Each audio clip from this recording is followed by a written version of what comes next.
T'es-tu déjà demandé pourquoi ce sont toujours les autres qui obtiennent ce qu'ils veulent? Pourquoi toi, qui fais tout correctement, qui es gentil, compréhensif et toujours disponible, tu te retrouves laissé de côté? Pourquoi tes bonnes intentions semblent être une invitation à ce qu'on marche sur toi? Pourquoi ta bonté s'est-elle retournée contre toi? Il se passe quelque chose de troublant sous ton nez, quelque chose que tu ressens mais que tu ne peux pas nommer. Une sensation d'être utilisé, manipulé, exploité, mais d'une manière si subtile que tu doutes de ta propre perception. Tu te demandes si tu n'es pas parano, si tu n'exagères pas, si tu ne devrais pas simplement continuer d'être une bonne personne. La vérité est brutale et va à l'encontre de tout ce qu'on t'a enseigné sur les relations, sur l'amour, sur la manière de traiter les gens. La réalité, c'est que ta gentillesse est utilisée comme un outil de contrôle contre toi. Ton empathie est devenue une porte d'entrée pour les manipulateurs. Ta disponibilité émotionnelle s'est transformée en feu vert pour ceux qui veulent exploiter ta générosité. Tu n'imagines pas les choses.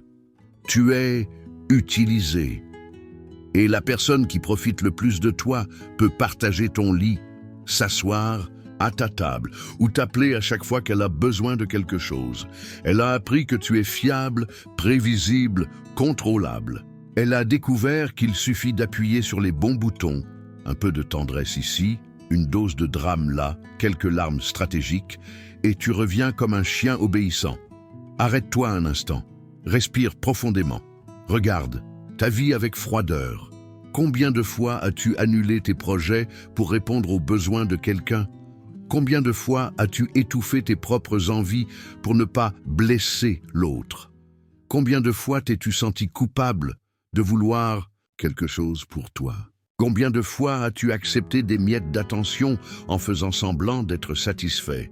Ta bonté n'est pas de la bonté. C'est la peur déguisée en vertu, la peur du rejet, de l'abandon, d'être perçu comme égoïste. Depuis l'enfance, on t'a appris que pour être aimé, il faut être utile. Pour être accepté, il faut s'effacer. Pour avoir de la valeur, il faut servir. Cette programmation mentale est si ancrée en toi que tu ne la vois même pas s'activer. C'est un réflexe automatique. Quelqu'un montre un besoin et tu fonces aider. Quelqu'un fait du drame et tu te culpabilises. Quelqu'un t'ignore et tu te demandes déjà ce que tu as fait de travers. Tu es devenu un esclave émotionnel. Et le pire, c'est que tu appelles ça de l'amour. Parlons de ce qui se passe vraiment quand tu es trop bon en relation. Tu deviens prévisible, tu deviens sûr, tu deviens ennuyeux, parce qu'il n'y a aucun défi en face de toi, aucun mystère, rien à conquérir. Tu as tout livré sur un plateau avant, même qu'on te le demande. La femme qui est avec toi ou que tu veux avoir à tes côtés n'a plus à faire le moindre effort. Elle sait que tu seras là, peu importe comment elle te traite.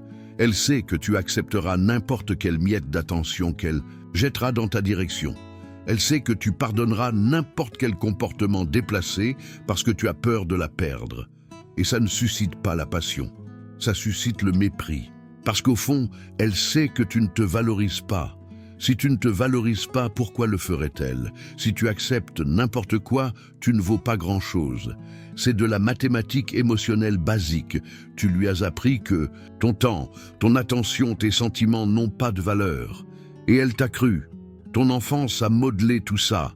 Peut-être as-tu grandi dans une maison où l'amour était conditionnel, où tu recevais de l'attention seulement quand tu faisais bien quelque chose, où on t'a appris que tes sentiments importaient moins que ceux des autres, où tu as compris que pour avoir la paix, il fallait te taire. Pour avoir l'harmonie, il fallait céder. Tes parents, sans malveillance peut-être, t'ont enseigné que tu étais responsable des émotions des autres, que lorsqu'une personne était triste, c'était de ta faute, que lorsqu'une personne était en colère, c'était à toi de réparer, que ton rôle dans ce monde était de rendre la vie des autres plus facile, même si ça transformait la tienne en enfer. Et tu l'as tellement intériorisé qu'aujourd'hui, adulte, tu attires ceux qui exploitent précisément cette blessure. Des gens qui sentent à des kilomètres ton besoin d'approbation, Des gens qui savent instinctivement que tu feras n'importe quoi pour ne pas être abandonné. C'est comme si tu portais une pancarte invisible sur le front, disponible, pour exploitation émotionnelle. Et eux, ils la lisent parfaitement. Te souviens-tu de la dernière fois que tu as dit non à quelqu'un que tu aimes? Tu n'arrives pas à t'en souvenir, n'est-ce pas? Parce qu'on t'a conditionné à croire que non est un mot cruel, égoïste, destructeur. On t'a convaincu que ta valeur en tant que personne est directement liée à ton utilité pour les autres. Mais voici une vérité douloureuse. La personne qui t'aime vraiment respectera tes limites. Celle qui tient sincèrement à toi ne voudra pas que tu t'effaces pour la rendre heureuse. Celle qui mérite d'être dans ta vie valorisera ta présence, pas ta soumission. Carl Jung a dit un jour « Tout ce que nous irritons chez les autres peut conduire à notre propre compréhension ». Qu'est-ce qui t'irrite le plus chez les gens? Probablement leur égoïsme, leur capacité à penser d'abord à eux, leur façon de mettre leurs besoins avant les tiens. Tu sais pourquoi cela t'agace tant? Parce qu'au fond, tu envies cette capacité. Parce qu'au fond, tu aimerais avoir le courage de faire pareil. Tu aimerais avoir la liberté de penser à toi sans te sentir coupable. Tu aimerais avoir la force de dire non sans t'excuser d'exister. Mais tu as peur. Peur que si tu cesses d'être utile, tu deviennes invisible. Peur que si tu cesses de servir, tu cesses d'être aimé. Peur que si tu commences à te valoriser, tu découvres que tu ne vaux pas tant que ça. Et c'est précisément cette peur qui te retient. Replonge-toi dans ta dernière semaine. Combien de fois as-tu fait quelque chose que tu voulais vraiment faire? Combien de fois as-tu placé ton bien-être avant la convenance de quelqu'un? Combien de fois t'es-tu mis en premier sans culpabiliser? Si tu peines à répondre, alors tu connais déjà le problème. Maintenant, brise ce schéma. Commence. Petit, la prochaine fois que quelqu'un te demandera quelque chose, arrête-toi avant de répondre automatiquement « oui ». Respire. Demande-toi « est-ce que je veux vraiment faire ça? Ou est-ce que je le fais par peur? » Si la réponse est la peur, dis non. Ce sera inconfortable. Tu te sentiras coupable, l'autre pourra se fâcher, se sentir blessé, déçu. Et c'est exactement ce qui doit arriver, parce que tu dois savoir qui restera dans ta vie quand tu cesseras d'être pratique. Résiste à l'envie de t'expliquer, de t'excuser, de justifier ton non. Tu ne dois d'explication à personne pour prendre soin de toi. Tu n'as pas besoin de la permission de qui que ce soit pour poser des limites. Tu n'as pas à t'excuser d'exister en tant qu'être humain complet, avec tes besoins, tes désirs et tes droits. Fais taire cette petite voix intérieure qui te dit que tu es égoïste. Cette voix, ce n'est pas la tienne. C'est celle de tous ceux qui ont profité de ton abnégation. C'est celle d'un système qui a besoin que tu restes petit pour fonctionner. C'est la voix de la peur déguisée en morale. Dis non et continue de dire non jusqu'à ce que cela devienne naturel. Jusqu'à ce que tu cesses de te sentir coupable d'avoir des besoins. Jusqu'à ce que tu cesses de t'excuser d'occuper de l'espace. Et quand tu feras cela, quelque chose d'intéressant se produira. Ceux qui t'exploitaient commenceront à disparaître de ta vie. Ils se plaindront, t'accuseront d'avoir changé, tenteront de te faire ressentir de la culpabilité pour ne plus être l'ami toujours disponible que tu étais. Laisse-les partir. Disparais de leur vie comme ils ont disparu de la tienne. À chaque fois que tu avais un besoin et qu'ils ne pouvaient pas en profiter. Repositionne-toi, cesse d'être l'ami toujours disponible et deviens quelqu'un qui vit sa propre vie. Cesse d'être le partenaire qui accepte tout et deviens quelqu'un avec des standards.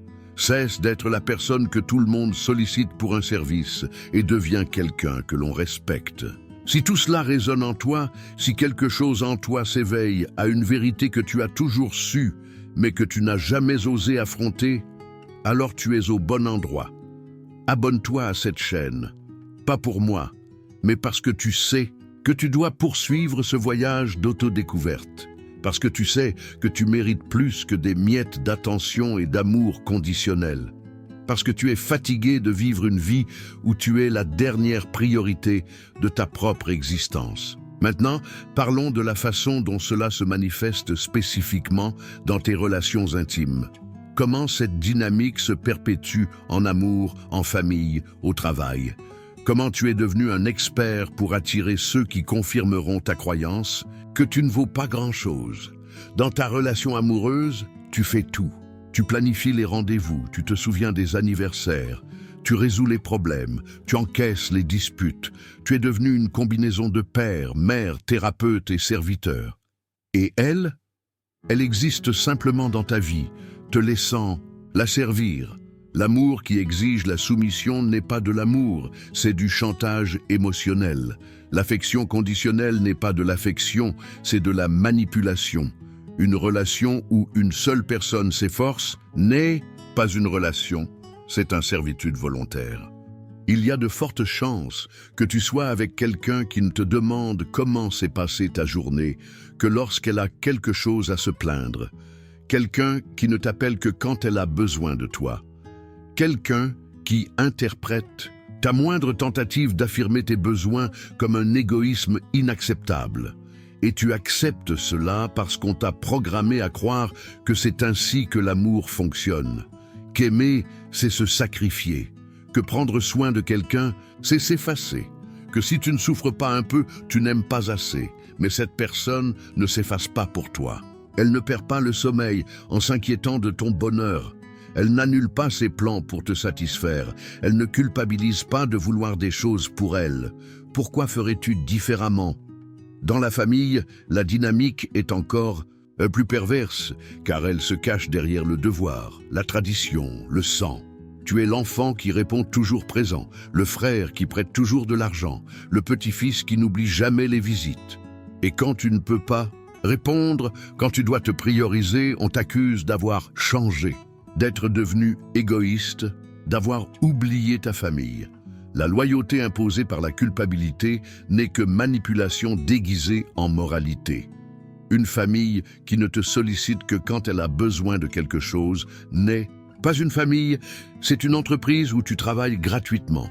Une tradition qui exige ton sacrifice pour maintenir les autres confortables n'est pas une tradition, c'est une exploitation institutionnalisée. Au travail, tu es l'employé qui ne dit jamais non aux projets supplémentaires, qui reste tard quand on le lui demande, qui ne se plaint pas quand on augmente sa charge sans augmenter son salaire. Tu crois que si tu travailles assez dur, si tu es assez loyal, si tu es assez utile, tu seras reconnu, promu, valorisé. Mais pendant que tu croules sous le travail pour quelques miettes de reconnaissance, tes collègues, avec des limites claires, sont promus. Parce qu'ils sont perçus comme précieux, parce qu'ils ne sont pas disponibles pour tout, parce qu'ils négocient au lieu d'accepter. Dans tous ces scénarios, il y a un schéma commun. Tu donnes toujours plus que tu ne reçois. Tu investis toujours plus dans la relation que l'autre. Tu cours toujours après, cherchant à prouver ta valeur, terrifié de ne pas être suffisant.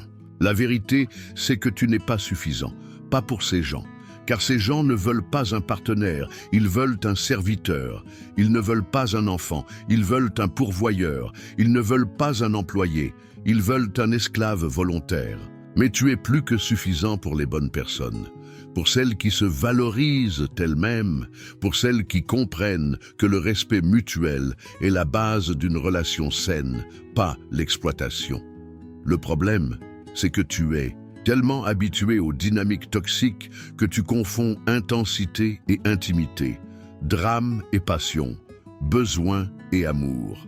Tu te sens plus utile à résoudre les problèmes des autres qu'à simplement être heureux. Tu dois apprendre à différencier ceux qui te veulent parce qu'ils t'aiment de ceux qui te veulent parce que tu es utile. Ceux qui célèbrent ton bonheur de ceux qui n'apparaissent que lorsque tu peux résoudre quelque chose pour eux. Ceux qui respectent tes limites de ceux qui font du drame à chaque fois que tu essayes d'en poser. Machiavel écrivait « Mieux vaut être redouté qu'aimé quand on ne peut être les deux ». Il parlait de leadership politique, mais le principe vaut aussi pour la vie personnelle. Mieux vaut être respecté que d'être exploité. Mieux vaut être seul que d'être en compagnie de ceux qui ne te valorisent pas. Tu as passé tellement de temps à chercher à être aimé que tu as oublié d'exiger le respect. tellement de temps à courir après l'approbation que tu as oublié de réclamer la réciprocité. Tellement de temps à craindre l'abandon que tu t'es abandonné toi-même en premier. Mais il est encore temps de changer. Encore temps de reconstruire ta vie sur de nouvelles bases. Encore temps d'apprendre que tu mérites plus que des miettes d'attention et d'amour conditionnel. Commence par observer tes schémas. Remarque comment tu te comportes différemment avec ceux qui te respectent et ceux qui t'exploitent.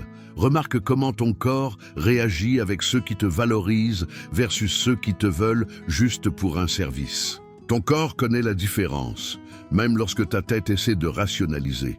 Brise le cycle de la validation externe. Arrête de modifier ton comportement selon la réaction des autres. Arrête de mesurer ta valeur par l'approbation reçue. Ta valeur n'est pas négociable et ne dépend de la vie de personne. Résiste à l'envie de sauver ceux qui n'ont pas demandé à être sauvés. Résiste à l'envie de résoudre des problèmes qui ne sont pas les tiens. Résiste à l'envie de te sacrifier pour ceux qui ne feraient pas un dixième de même pour toi. Silence les voix, intérieures et extérieures, qui te jugent égoïste pour avoir des besoins, difficile pour poser des limites, ingrat pour réclamer la réciprocité. Dis non sans explication, dis non sans excuse, dis non parce que tu as le droit d'avoir ta propre vie, parce que tu as le droit d'être heureux, parce que tu as le droit d'être traité avec respect. Disparais de la vie de ceux qui n'apparaissent que pour un besoin. Cesse d'être disponible pour ceux qui ne le sont pas pour toi. Cesse d'investir ton énergie émotionnelle dans ceux qui te voient comme une ressource, pas comme un être humain. Repositionne-toi comme quelqu'un ayant une valeur propre, comme quelqu'un méritant qu'on le traite bien, comme quelqu'un dont la présence est un cadeau, pas une obligation, comme quelqu'un ayant quelque chose de précieux à offrir, mais qui ne l'offrira pas à n'importe qui. Et quand tu cesseras d'accepter des miettes pour exiger le banquet complet, tu découvriras quelque chose de surprenant. Les bonnes personnes feront leur apparition, celles qui savent reconnaître la qualité, celles qui cherchent quelqu'un qui se valorise parce qu'elles aussi se valorisent. Tu verras qu'il existe des gens qui veulent contribuer à ton bonheur, pas seulement en profiter, des gens honorés de t'avoir dans leur vie. Des gens prêts à tout pour te voir sourire, non pas parce que tu as fait quelque chose pour eux, mais simplement parce qu'ils t'aiment. Mais ces gens n'apparaîtront que lorsque tu cesseras d'accepter ceux qui ne te méritent pas. Lorsque tu créeras de l'espace dans ta vie pour ce qui compte vraiment. Lorsque tu cesseras d'avoir peur de la solitude et commenceras à craindre de gâcher ta vie avec ceux qui ne te valorisent pas. La solitude temporaire vaut bien mieux qu'une compagnie toxique permanente. L'amour propre vaut bien plus que l'approbation des autres. La paix intérieure vaut bien plus que de faire semblant que tout va bien quand ce n'est pas le cas. Tu as un choix devant toi. Tu peux continuer à vivre comme tu l'as fait, être utile, être pratique, rester petit, continuer à accepter des miettes et prétendre être comblé, continuer à t'effacer pour rendre les autres heureux pendant que tu te meurs à l'intérieur. Ou tu peux choisir autre chose, choisir de te valoriser, exiger la réciprocité, choisir ceux qui te célèbrent, pas qui t'exploitent, choisir une vie où tu es acteur, pas figurant. Ce choix n'est pas facile, il demandera du courage pour décevoir, de la force pour supporter la culpabilité qu'on tentera de t'imposer, de la foi pour croire que tu mérites mieux, même quand ton passé te crie le contraire. Mais tu peux le faire, tu peux reconstruire ta vie sur de nouvelles bases, apprendre à être aimé pour ce que tu es et non pour ce que tu fais. Découvrir ce que signifie une relation fondée sur le respect mutuel, non sur l'exploitation unilatérale. Tu peux retourner à ta vie et oublier tout ça. Continuer d'être l'ami sollicité pour un service et ignorer quand on n'en a plus besoin. Continuer à accepter l'amour conditionnel et appeler ça le bonheur, où tu peux commencer aujourd'hui à reconstruire ta tête avec lucidité et courage. Commencer aujourd'hui à te traiter avec le respect que tu mérites. Commencer aujourd'hui à exiger des autres le même niveau de comportement que celui que tu offres. Le choix t'appartient. Mais souviens-toi, Chaque jour où tu acceptes moins que ce que tu mérites est un jour de moins à expérimenter ce que la vie a de meilleur à t'offrir. Chaque jour où tu t'effaces est un jour que tu voles à toi-même. Chaque jour où tu restes petit est un jour que tu gâches d'une vie qui pourrait être extraordinaire. Le monde ne s'arrêtera pas pour que tu décides. Les gens ne changeront pas par miracle. Les opportunités n'attendront pas que tu prennes ton courage. Le temps passera, que tu évolues ou non, mais tu peux décider qu'aujourd'hui est le jour où tu cesses d'être la victime de tes propres choix. Le jour où tu arrêtes d'accepter des miettes et commences à exiger le banquet complet. Le jour où tu cesses de t'excuser d'exister et commences à célébrer ta vie. Tu mérites mieux. Tu as toujours mérité mieux et peut-être est-il temps d'enfin y croire.